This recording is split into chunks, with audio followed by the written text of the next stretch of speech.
Hello friends, स्वागत है आप लोगों का मेरे इस नए वीडियो में। सबसे पहले तो आप लोगों को बहुत सारा थैंक यू, बहुत सारा प्यार मिल रहा है आप लोगों का। अच्छे व्यूज़ आ रहे हैं, पॉजिटिव कमेंट और रिव्यूज़ आ रहे हैं, तो ये सब देख के बहुत अच्छा लगता है और अंदर से मोटिवेशन भी मिलता है कि और कुछ अच्छा करें। तो अपना प्यार ऐसे ही बनाए रखिएगा।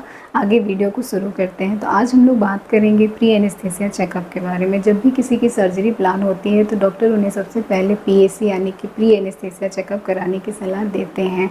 तो ये टेस्ट की सलाह डॉक्टर क्यों देते हैं, कैसे किया जाता है, इसके दौरान क्या क्या टेस्ट किए जाते हैं और ये हमारे लिए इतना इम्पॉर्टेंट क्यों है, इन सारी चीज़ों को आज हम लोग इस वीडियो में डिस्कस करेंगे।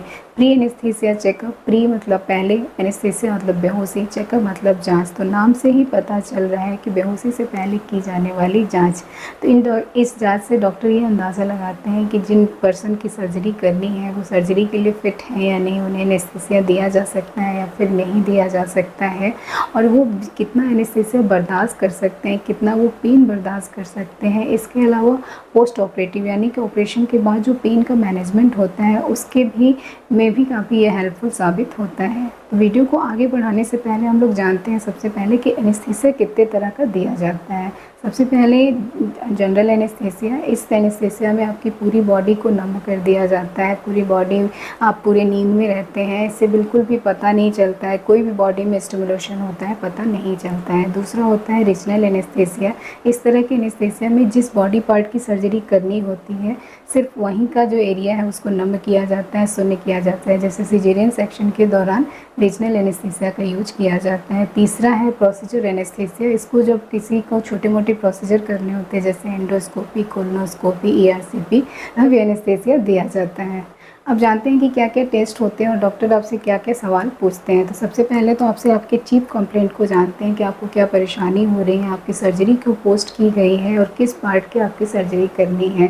इसके बाद आपका फिजिकल एग्जामिनेशन किया जाता है, आपका हाइट, वेट, बीएमआई कितना है। इसके अलावा आपको वाइटल्स देखे जाते हैं कि आपके oxygen, pulse rate, respiratory rate, आपका टेम्परेचर, ये सब कितना है। आपके फिजिकल एग्जामिनेशन में आपकी नाक और मुंह को चेक किया जाता है कि इसमें किसी तरह का कोई ऑब्स्ट्रक्शन तो नहीं है, क्योंकि जब जनरल एनेस्थीसिया दिया जाता है तो आपकी नाक और मुंह से अंदर नली डाली जाती है। अगर ऑब्स्ट्रक्शन होगा तो फिर एनेस्थीसिया देने में प्रॉब्लम आएगी। आपके स्पाइन के बोन को चेक किया जाता है कि उसमें किसी तरह की डिफॉर्मिटी तो नहीं है। रीजनल एनेस्थीसिया में आपके स्पाइन में ही स्पाइनल एनेस्थीसिया को दिया जाता है, तो ऐसे में अगर कोई प्रॉब्लम आएगी तो एनेस्थीसिया देने में दिक्कत आएगी। इसके अलावा आपका प्रेजेंट मेडिकल हिस्ट्री लिया जाता है कि आपको किसी तरह का इन्फेक्शन, बुखार, अस्थमा, रिस्पिरेटरी प्रॉब्लम तो नहीं है, आप इसके लिए कौन सी मेडिसिन ले रहे हैं, कब से ले रहे हैं, कोई इनहेलर तो यूज़ नहीं कर रहे हैं, diabetes, heart disease, epilepsy, thyroid, tuberculosis जैसी प्रॉब्लम तो नहीं है, आप इसके लिए कोई मेडिसिन तो नहीं ले रहे हैं। अगर कोई प्रॉब्लम है, कोई मेडिसिन ले रहे हैं तो आप डॉक्टर को ज़रूर बताएं, क्योंकि कई बार ऐसा होता है कि कुछ जो मेडिसिन हैं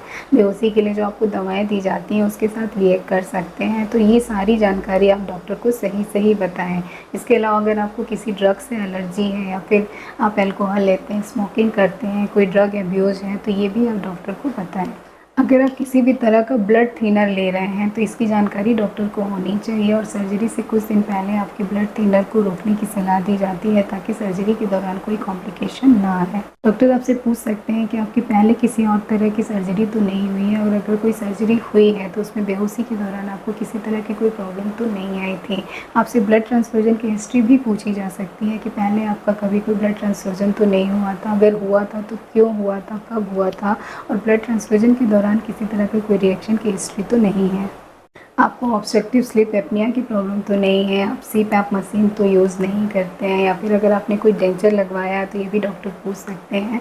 अगर आपने लगवाया है तो सर्जरी से पहले इसे रिमूव करके आने की सलाह दी जाती है। इसके अलावा डॉक्टर आपका कुछ रूटीन एग्जामिनेशन जैसे कि complete blood count, blood group, blood sugar, urine RM, PTINR, viral marker जिसमें HIV, hepatitis B, hepatitis C, VDRL, chest X-ray, ECG, ये सारी जांचें कराते हैं। ज़रूरत पड़ने पे डॉक्टर आपको liver function test, kidney function test, echo, USG, CT scan या MRI भी एडवाइज कर सकते हैं।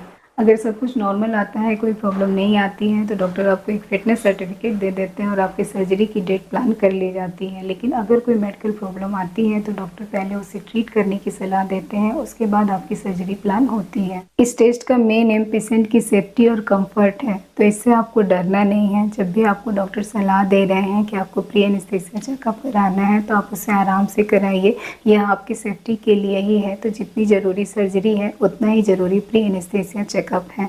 उम्मीद है ये वीडियो आपको पसंद आया होगा। अगर वीडियो पसंद आया तो इसे लाइक कीजिएगा, और अगर आप इस चैनल पे नए हैं तो चैनल को सब्सक्राइब करके बेल आइकन भी प्रेस कर दीजिएगा, ताकि जो भी मेरे नए वीडियो आए उनका नोटिफिकेशन आप तक पहुँच जाए। Thank you.